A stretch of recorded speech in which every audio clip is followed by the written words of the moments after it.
ലോകം സമാധാനത്തിനായി കാതോർത്ത നിമിഷമായിരുന്നു അത്.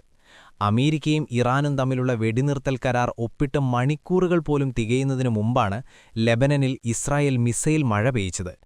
254 നിരപരാധികളുടെ ജീവനെടുത്ത ഈ ക്രൂരത സമാധാന കരാറുകൾ വെറും കടലാസതുണ്ടുകൾ മാത്രമാണെന്ന് ഒരിക്കൽ കൂടി തെളിയിച്ചിരിക്കുന്നു. ഡൊണാൾഡ് ട്രംപ് ഭരണകൂടം ഒരു വശത്ത് സമാധാനത്തെക്കുറിച്ച് സംസാരിക്കുമ്പോൾ മറുവശത്ത് ഇസ്രായേൽ നടത്തുന്ന ഈ നരനായാട്ട് പശ്ചിമേഷ്യയെ ഒരു മഹായുദ്ധത്തിന്റെ വക്കിലെത്തിച്ചിരിക്കുകയാണ്. തന്റെ രണ്ടാം ഊഴത്തിൽ ലോകസമാധാനത്തിന്റെ നായകനാകാൻ ശ്രമിക്കുന്ന ട്രംപിനു മുന്നിൽ ഇപ്പോൾ ചോദ്യങ്ങൾ മാത്രമാണുള്ളത്. അമേരിക്കയുടെയും ഇസ്രായേലിന്റെയും നിരന്തരമായ പ്രകോപനങ്ങൾക്കും ഉപരോധങ്ങൾക്കും ഇറാൻ നൽകുന്ന മറുപടി അവരുടെ നിലനിൽപ്പിന്റെ പോരാട്ടമാണ്. ലോകത്തെ ക്രൂഡ് ഓയിൽ വിതരണത്തിന്റെ 1/5 കൈകാര്യം ചെയ്യുന്ന ഹോർമുസ് കടലിടുക്ക് ഉപരോധിക്കാൻ ഇറാൻ നിർബന്ധിതമാകുന്നത് പാശ്ചാത്യ രാജ്യങ്ങളുടെ സാമ്പത്തിക യുദ്ധത്തോടുള്ള പ്രതികരണമായാണ്. തങ്ങളുടെ എണ്ണ ശുദ്ധീകരണശാലകൾ തകർക്കപ്പെടുമ്പോഴും വെടിനിർത്തൽ കരാറുകൾ ലംഘിക്കപ്പെടുമ്പോഴും മിണ്ടാതിരിക്കാൻ ഇറാൻ തയ്യാറല്ല. ഗൾഫ് മേഖലയിലെ സമാധാനമെന്നത് അമേരിക്കയുടെ താൽപ്പര്യങ്ങൾ സംരക്ഷിക്കൽ മാത്രമല്ലെന്നും ഇറാന്റെ പരമാധികാരത്തെ ബഹുമാനിക്കൽ കൂടിയാണെന്നും ഇറാൻ അടിവരയിടുന്നു. ഏതൊരു സമാധാന കരാറിലും ലെബനനെ ഉൾപ്പെടുത്തണമെന്ന ഇറാന്റെ ആവശ്യം ന്യായമാണ്. എന്നാൽ അമേരിക്കയും ഇസ്രായേലും ബോധപൂർവം ലെബനനെ ഈ കരാറിൽ നിന്ന് ഒഴിവാക്കി. ഹിസ്ബുള്ളയെ തകർക്കുക എന്ന മറവിൽ ലെബനനിലെ സാധാരണക്കാരെ കൊന്നൊടുക്കാനാണ് ബെഞ്ചമിൻ നെതന്യാഹു ശ്രമിക്കുന്നത്.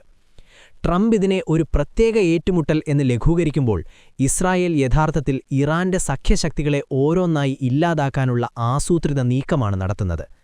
ഇറാന്റെ ആണവ മിസൈൽ ശേഷികൾ തകർക്കുക എന്ന ഇസ്രായേലിന്റെ പ്രഖ്യാപിത ലക്ഷ്യം പശ്ചിമേഷ്യയിൽ മറ്റൊരു വംശഹത്യയ്ക്ക് വഴിയൊടുക്കുമോ എന്ന ഭീതിയിലാണ് ലോകം.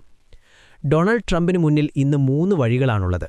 ഓരോന്നും അമേരിക്കയുടെ പശ്ചിമേഷ്യൻ നയത്തിന്റെ പരാജയത്തെയാണ് സൂചിപ്പിക്കുന്നത്. വെടിനിർത്തൽ കരാർ പൂർണ്ണമായും ലംഘിച്ച് ഇറാനെതിരെ നേരിട്ടുള്ള യുദ്ധത്തിന് ട്രംപ് തുനിഞ്ഞാൽ അത് ആഗോള സാമ്പത്തിക ദുരന്തത്തിന് വഴിയൊരുക്കും.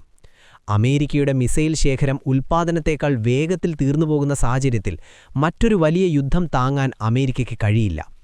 ഇറാനിലെ പവർ ഗ്രിഡുകളും ആണവ കേന്ദ്രങ്ങളും തകർക്കുമെന്ന ട്രംപിന്റെ ഭീഷണി വെറും വാചാടോപമായി അവശേഷിക്കാനാണ് സാധ്യത. വൈസ് പ്രസിഡന്റ് JD വാൻസിനെ പാകിസ്ഥാനിലേക്ക് അയക്കുന്നത് ഇറാന്റെ വിശ്വാസം നേടിയെടുക്കാനുള്ള ശ്രമമാണ്. അമേരിക്കൻ ഉദ്യോഗസ്ഥരെ നേരിട്ട് വിശ്വസിക്കാൻ ഇറാൻ തയ്യാറല്ലാത്ത സാഹചര്യത്തിൽ പാകിസ്ഥാനെ മധ്യസ്ഥനാക്കുന്നത് നയതന്ത്രപരമായൊരു പിന്മാറ്റമാണ്. എന്നാൽ അമേരിക്കൻ സൈന്യം മേഖലയിൽ നിന്ന് പിന്മാറാതെയും ഉപരോധങ്ങൾ നീക്കാതെയും ഒരു ശാശ്വത സമാധാനം അസാധ്യമാണ്. ഇസ്രായേലിന്റെ മേൽ സമ്മർദ്ദം ചെലുത്തുക എന്നതാണ് ട്രംപിന് മുന്നിലുള്ള ഏറ്റവും പ്രായോഗികമായ വഴി. കഴിഞ്ഞ വർഷം ജൂണിൽ ചെയ്തതുപോലെ ഇസ്രായേൽ വിമാനങ്ങളോട് പിന്തിരിയാൻ ട്രംപിന് ആവശ്യപ്പെടേണ്ടിവരും. അമേരിക്കയുടെ ചൊൽപ്പടിക്ക് നിൽക്കാത്ത നെതന്യാഹുവിനെ നിലയ്ക്ക് നിർത്താൻ ട്രംപിന് കഴിയുമോ എന്നതാണ് ലോകം ഉറ്റുനോക്കുന്നത്. ഇറാനിലെ കടുത്തവാദികൾ ഒരു കാര്യം ആവർത്തിച്ചു പറയുന്നു: പാശ്ചാത്യ രാജ്യങ്ങളെ വിശ്വസിക്കരുത്. 2015 ആണവ കരാറിൽ നിന്ന് അമേരിക്ക ഏകപക്ഷീയമായി പിന്മാറിയത് മുതലാണ് ഈ അവിശ്വാസം. സമാധാന ചർച്ചകൾ നടക്കുമ്പോഴും ഇസ്രായേൽ നടത്തുന്ന ആക്രമണങ്ങൾ ഇറാന്റെ ഈ നിലപാടിനെ ശരിവയ്ക്കുന്നു. തങ്ങളുടെ താൽപ്പര്യങ്ങൾ സംരക്ഷിക്കാൻ ഇറാൻ നടത്തുന്ന മിസൈൽ പരീക്ഷണങ്ങളും സൈനിക വിന്യാസവും കേവലം ആക്രമണമല്ല, മറിച്ച് ഇസ്രായേൽ അമേരിക്കൻ അച്ചുതണ്ടിനെതിരെയുള്ള ശക്തമായ ചെറുത്തുനിൽപ്പാണ്.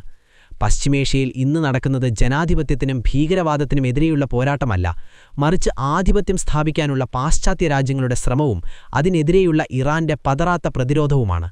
ഇസ്രായേലിന്റെ അധിനിവേശ താൽപ്പര്യങ്ങൾക്ക് അമേരിക്ക കൂട്ടുനിൽക്കുന്നിടത്തോളം ഈ മേഖലയിൽ സമാധാനം പുലരില്ല.